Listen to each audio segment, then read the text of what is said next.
out of his pit stall before pulling in. Nice move by Kyle. Didn't want to balk Terry. Glenn is in Earnhardt's pit. And also Mike, 4 tires, a little bit of trouble there. The NASCAR official is talking to Andy Petree. I don't know what it's all about. I'm going to find out. I'll get back to you. It looks like they're going to bring him back in. We'll check this out and get right back to you. Well, it looked like the official was motioning to hold him. And we'll have to check and see what happened. Now, Kyle Petty out here got himself up and into the wall. Boy, while following John hit. Andretti.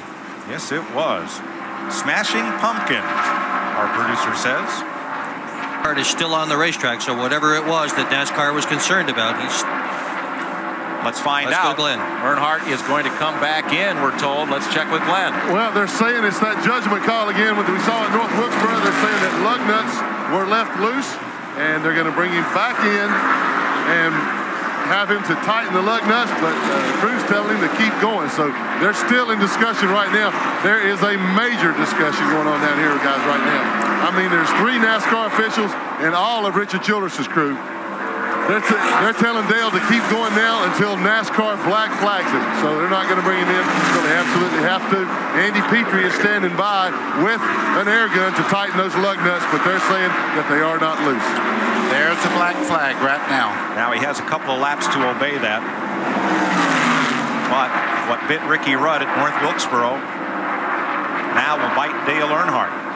Loose lug nuts. They have an inspector assigned to every couple of cars along the pit lane. That is, an inspector covers more than one car usually. And one of his jobs is to make sure that all those lug nuts are tight on the pit stops. If one pops off, they determine that that's a safety issue and they will bring the car in. They did it to Ricky at Wilkesboro. And it's a judgment call only in that if the official sees it, he's to call it. They can't watch everything every time, but if they see it, they are to call it. Well, Mike, this is tragic because he has 4 laps and they pull the card on it and he just rides around from then on. So he'll be coming in right away. Right now. Earnhardt hauls it off turn 4. Comes in the pit lane. Now the official did try to come around and hold the car for the loose lug nuts before Earnhardt pulled out. But Dale was gone and out of there. So now they're bringing him in to tighten things up. Here's Glenn. Well, guys, they're saying that the lug nut is off, and they have employed a photographer. Andy Petree took a camera with him, and there is no lug nut off of it. The crew was exactly right. They took a camera out there with them to take a picture of it. There was no lug nut off of it, and that's why NASCAR brought it back in. They're saying it wasn't loose, that it fell off, and it did not. Well, as we watched at last night's World Series game, there were some called strikes that from a different angle were balls and vice versa. Wow. And you have to trust the judgment of the officials to do their job as best they can. That was the call that was made. And this time it went against Earnhardt. You do the best you can do. That's it. Richard, judgment call made there, but there was no infraction. Yeah, we had 5 lug zones. We told the inspector he had us come in. It just cost us about 10 or 12 possessions. We're going to let NASCAR handle it. We can't do nothing about it right now. We got to keep racing. It's their call. They'll make the call after the race. Let's hope they work on it. Well, I tell you what, guys, I am amazed because they're in the midst of a championship chase, how cool and calm. There was a lot of discussion going on, but Richard Childress and Andy Petree absolutely were 2 of the calmest people down here, and I'm really impressed with the way they've handled this thing. This is a class operation. Well, what it sounds like is that Childress is going to appeal the call as they split Kyle Petty for lead cars battle up behind Dick Trickle. Ward Burton, what a move he made to clear that pile of traffic. That's just what you were talking about a while ago. Ward Burton knows 2 speeds today. Wide open or stopped, and he is flying at the moment. What it sounds like is Richard Childress plans to appeal and get NASCAR to give them back the lap they lost, making that stop to put them back on the lead lap. I don't know. And there's the appeal underway right now. Tough call. Kenny Schrader comes pit side, and he's had a tough day. Here is Dale Earnhardt presently. Earnhardt is 14th, 1 lap down after being called back into the pit to replace a missing lug nut. It wasn't missing. Glenn, what was the story? Well, Mike, the deal on it was with the Richard Childress' crew paint their lug nuts on the face of them dayglow orange.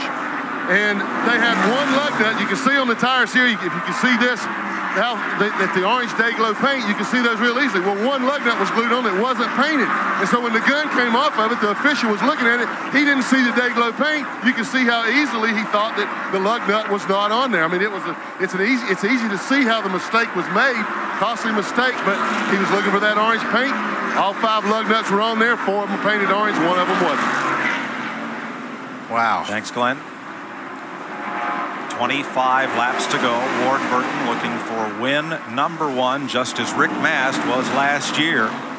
Earnhardt won it last year. That won't happen today, but Rusty Wallace, Mark Martin, Terry Labonte, or Jeff Burton might. Caution is on the speedway. As John Andretti comes down pit road, what happened? This will be one very critical set of pit stops for sure. Who will get out fastest? There it is. That's the caution? A drink bottle? No. Man. That's way down. That was tossed out of somebody coming out of the pits. That's way down against the fence. But the caution is out.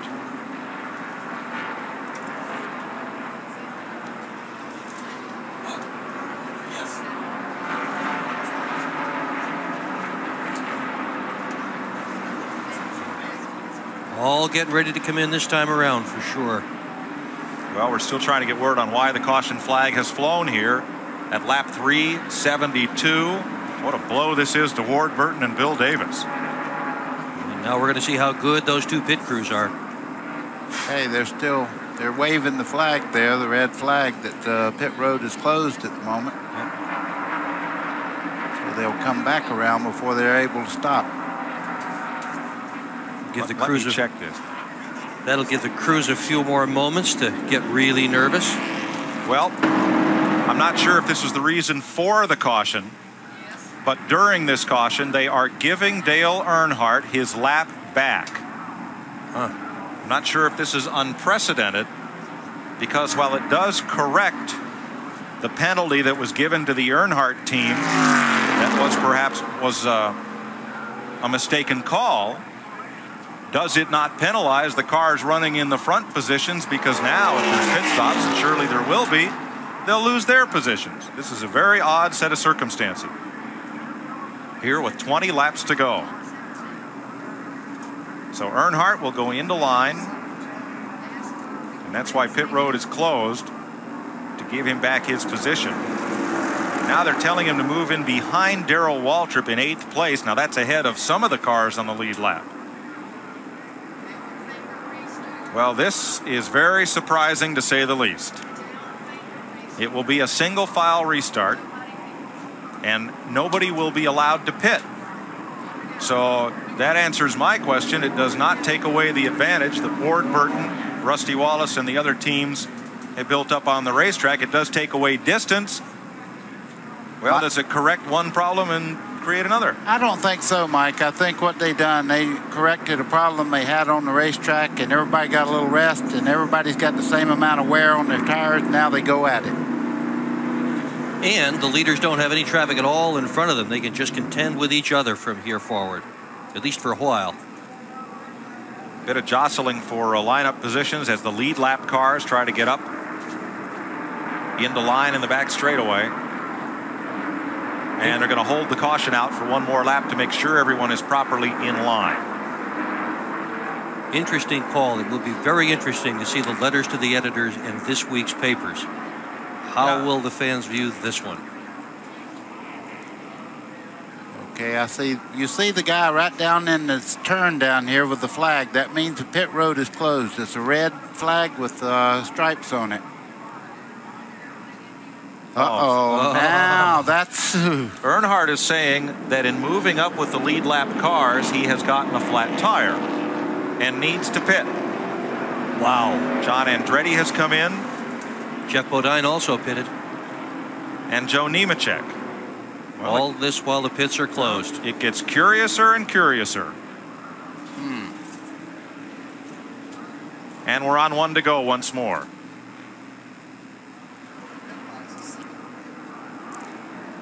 So now, for pitting with 1 lap to go, and with pit road closed, Ricky Rudd has now come in. Randy's up in Rusty's pit. Hard to say what this team thinks about it. Rusty said the last set of tires was junk. It looked like he couldn't do anything with Ward. One guy we didn't talk about was Mark, and he was coming. But it's confusion down here on pit road. Teams want to pit, others don't, and they're getting ready to go back to green. I don't think Rusty can do anything with the 22 with the set of tires. We'll see now. That's Bill Davis, who was yelling at the NASCAR official. No start. Oh, my. They did not restart. That's Bill Davis in the MBNA suit. Not a happy camper. You see him shaking his head no. And Jack Rouch, I see right down there with the fedora. Steve Meal also expressing his displeasure. And apparently the caution was waived to correct the Earnhardt situation, get him back in line with the lead lap cars after being penalized mistakenly. There's probably no easy way to sort that out. Well, they're going to be talking about this one for years. Years and years. And it looks like a number of the teams. Here's Dale Jarrett on pit road. Pit road is still closed, and we are still under caution. We'll be back and try to sort this out for you right after these messages.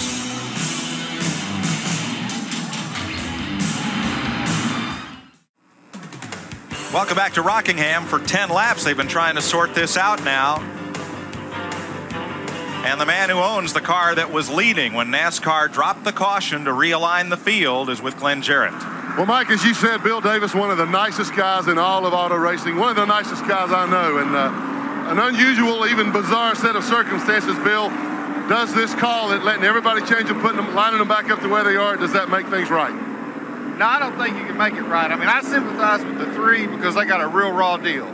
But I've never seen NASCAR in the middle of a race correct or wrong. I don't see how you do that, and I don't think they've done it now. You know, we were feeling real good about our chances. There was a lot of racing left, and there's still a lot of racing left. But we liked where we were. You know, guys have done a great job on the on pit row all day, and Ward, of course, has done a wonderful job driving the car. And we were feeling real good about his first opportunity to win a race. But you know, however it ends up, we've had a good day. Yeah, but you always take a chance when you change tires. You never know. You might get a mismatch. Oh, yeah, and we've done that all day. We've been off and on our tires. If you remember, we went way back. We lost 8 or 9 seconds to the leader one time with a bad set of tires. Good tires, they just didn't fit the car real well right then, and we may be in that situation again. You know, we had a real good set of tires on the car, and we're feeling good about our chances, and I don't know, it's tough. Well, it is tough, but I tell you what, this man's handling it with class and grace. These guys are just hoping that this set of tires is as good as the one they had on before. We're going to find out here shortly, I hope. Thanks, Glenn. They had the black flag board with Rusty's number lit up. Randy, what's that about? Hard to say, guys. Now they have stuck the 10 and the 9 in between the 22 and the 2. I haven't gotten a clear understanding as to why yet. I'll try here momentarily. Well, Randy, the 10 would be on the tail end of the lead lap, but I'm not sure about the 9 car. Mike, that might have been the way they were running just as the caution come out. Those 2 cars might have been in between Rusty and the 22 car of Ward Burton. They are now lined up. Gail Connor, who lap charts every lap for every TNN race, tells us the cars are aligned on the racetrack in single file exactly as they were running when the caution was waived. Those 2 lapped cars of Ricky Rudd and Lake Speed were between Ward Burton and Rusty Wallace. So it appears to us that NASCAR has done everything they could to recreate the situation on the track at the moment the caution flag was waved. 1 to go. Down finger restart means it'll be single file. And now there will be just 9 laps left. Wow. I guarantee you, I bet Ward Burton's heart's beating like every time that motor turns over, he's getting boom, boom, boom, boom, boom. He's got to be excited. And that was the best way to redo this. They couldn't let them just get bumper to each other like that. They had to recreate the situation just as it was. Bill France is in the NASCAR booth. So is Mike Helton, Vice President for Competition, Gary Nelson, Winston Cup Director, Ray Hill, who runs the Busch Series. And they have worked this scenario out to try to be as fair as possible to everybody. Randy? Well, as you know, early on, Earnhardt's team asked if they could lead a lap to Rick Mast. I think that was obliged, possibly not. Here's what happened. The 2 team has asked the 10 car if they may move over. Absolutely not. They're not going to do it. So Rusty's in for some trouble here. Ward could go to victory lane easily now. We have a restart coming down the front straightaway right now. And Earnhardt did lead a lap. Green flag, Ward Burton taking off in quest of what he hopes will be his first Winston Cup win. He's got to run 9 circuits to do it. Rusty Wallace pulls down on Lake Speed. Lake Speed moves over. Rusty gets past. Rusty did not get a good restart there, Mike. Not at all. He did not. He was not on Lake Speed's bumper, did not take off well, and there's a good gap now. You just see it right there in your screen between the leader, Ward Burton, and Rusty Wallace. So it comes down to a shootout. A competition caution to correct an errant penalty, and folks, it's going to turn out okay. Ward Burton with a long jump on the field. White flag for the young driver from South Boston, Virginia. 33 years old in the MBNA Pontiac. Rusty Wallace in second. Earnhardt and Sterling Marlin got together in turn 2. They're okay. Off turn 4. For Bill and Gail Davis, for Chris Hussey, that MBNA Pontiac team, Ward Burton scores his first Winston Cup win.